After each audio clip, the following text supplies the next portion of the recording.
Le commerce intra-africain a atteint le seuil des 192 milliards de dollars en 2023, selon le rapport présenté officiellement mercredi 12 juin 2024 par la Banque africaine d'import-export Afreximbank. Il s'agit d'une croissance de 7,2%. Le rapport révèle par ailleurs que le commerce intra-régional a représenté 15% du total des échanges commerciaux du continent durant l'année écoulée contre 13,6% en 2022.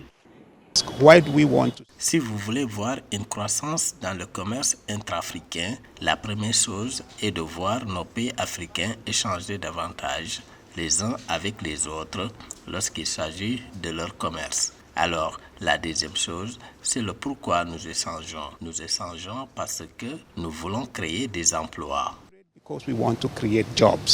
L'Afrique australe est devenue la région présentant le potentiel d'exportation le plus important du continent africain. La part de cette région a été évaluée à 41,4% de l'ensemble des échanges entre les pays du continent en 2023, contre 25,7% pour l'Afrique de l'Ouest, 14,1% pour l'Afrique de l'Est, 12,4% pour l'Afrique du Nord et 6,6% pour l'Afrique centrale.